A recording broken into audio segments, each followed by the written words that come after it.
Hello! இந்த சுவாரஸ்யமான விளக்குவரைக்கு உங்களை வரவேற்கிறேன். கொஞ்சம் யோசித்துப் பாருங்கள். பிரபஞ்சத்தின் அடிப்படை இயல்பே இயக்கம் தான்களே. நாம் சாதாரணமாக நடப்பதிலிருந்து விண்வெளியில் விண்மீன் திரள்கள் நகர்வது வரை எல்லாமே இயக்கம்தான்.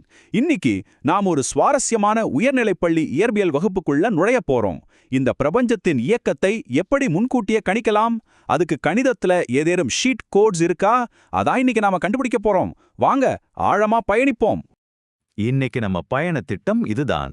முதலில் நேர்கோட்டில் இயக்கம், அடுத்து சராசரி மற்றும் உடனடி திசைவேகம், அப்புறம் முடுக்கம், இயக்கவியல் சமன்பாடுகள், தடங்களற்ற வீழ்ச்சி, கடைசியா பயன்பாட்டு இயற்பியல். ரொம்ப சுலபமா படிப்படியா கத்துக்கலாம். பகுதி 1 நேர்கோட்டில் இயக்கம். இதுதான் இயக்கவியலோட அடித்தளம். ஒரு பொருள் ஏன் நகர்கிறது அப்படிங்கிற காரணங்கள் எல்லாம் இப்போதைக்கு நாம ஓரமா வச்சிடுவோம். அது எப்படி நகர்கிறது என்பதை மட்டும் படிக்கிற பிரிவு தான் இயக்கவியல், அதாவது கினமேட்டிக்ஸ். இதை புரிஞ்சுக்க எவ்வளவு பெரிய பொருளா இருந்தாலும் சரி, அதை ஒரு சின்ன புள்ளி பொருளா, பாயிண்ட் ஆப்ஜெக்டா நம்ம கற்பனை செஞ்சுக்க போறோம். நேர்கோட்டு இயக்கம்னா என்ன? ரொம்ப சிம்பிள்.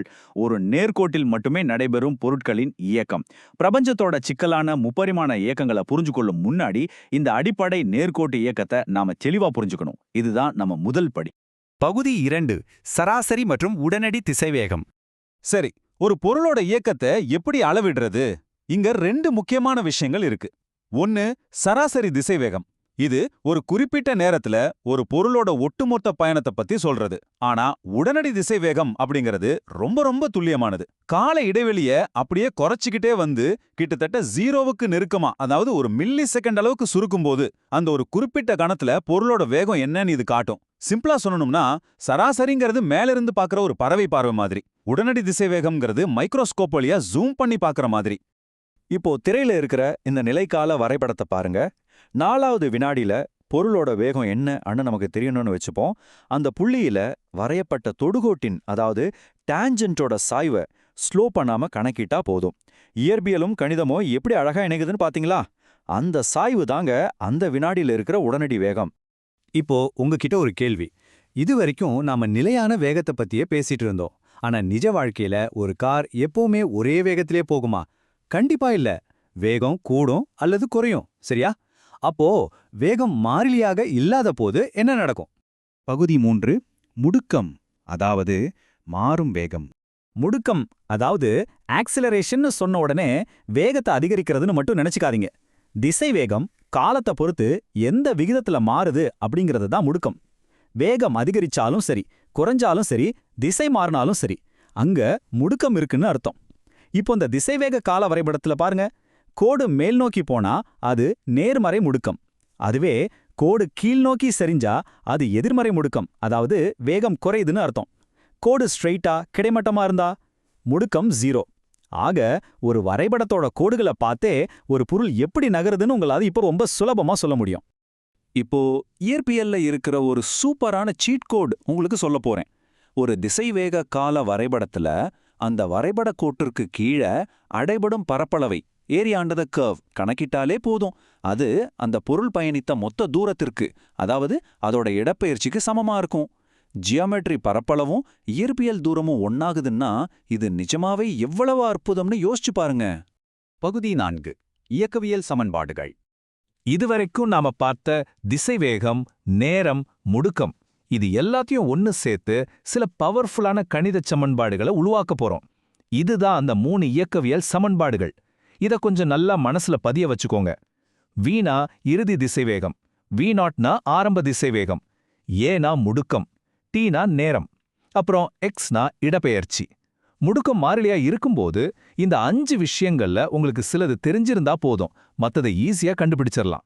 ஒரு பொருளோட எதிர்கால இயக்கத்தை கணிக்கிற ஒரு டைம் மெஷின் மாதிரின்னு வச்சுக்கோங்களேன். பகுதி 5 தடங்களற்ற வீழ்ச்சி மற்றும் ஈர்ப்பு விசை. சரி, இந்த சமன்பாடுகள் எல்லாம் நிஜத்துல வேலை செய்யுமா? பூமியோட ஈர்ப்பு விசையால ஒரு பொருள் கீழே விழும் தடங்களற்ற வீழ்ச்சி, ஃப்ரீ ஃபால் மூலமா இதை நாம டெஸ்ட் பண்ணலாம். ஒரு பொருள் தடையின்றி கீழே விழும்போது அதோட முடுக்கம் வினாடிக்கு -9.8 மீட்டர் என மாறிலியா நேர்கோட்டுல இருக்கும். ஆனா அதோட வேகம் நேரத்துக்கேற்ப சீரா அதிகரிக்கும். அதே சமயம் அது கடக்கும் தூரம் பாத்தீங்கன்னா ஒரு பரவளையமா, பாரபோலா ரொம்ப வேகமா அதிகரிக்கும். இயற்கையை கணிதம் எவ்வளோ பெர்ஃபெக்டா பிரதிபலிக்குதுன்னு இந்த வரைபடங்களை பார்த்தாலே உங்களுக்கு புரியும். இதுல ரொம்ப சுவாரஸ்யமான விஷயம் என்ன தெரியுமா? இயற்கைக்குள்ள ஒளிஞ்சிருக்கக்கூடிய அந்த கணித எண்கள். கலீலியோ கண்டுபிடிச்ச ஒரு அற்புதமான விதி இது.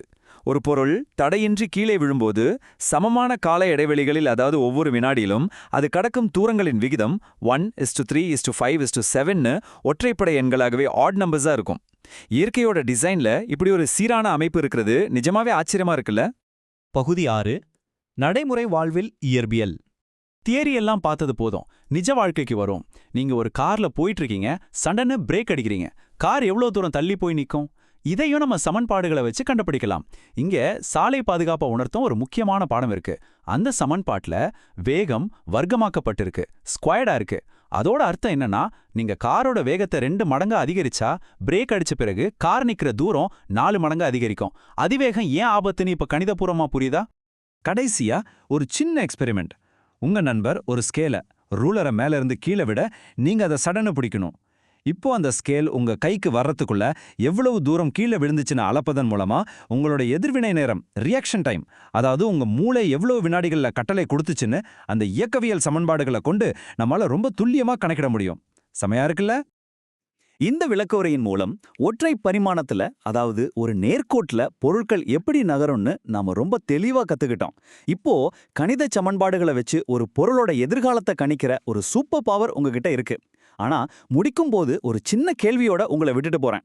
ஒரு பொருள் நேர்கோட்டுல மட்டும் போகாம வானத்துல தூக்கி போடப்பட்ட ஒரு பந்து மாதிரி 2 பரிமாணங்கள்ல 2 டைமென்ஷன்ஸ்ல நகரும்போது இந்த விதிகள் எப்படி மாறும்? யோசிச்சுக்கிட்டே இருங்க. இந்த சுவாரஸ்யமான கேள்வியோட இன்னைக்கு விளக்க உரையை நான் முடிச்சுக்கிறேன். தொடர்ந்து சிந்திப்போம். தற்போதைக்கு உங்களிடமிருந்து விடைபெறுகிறேன்.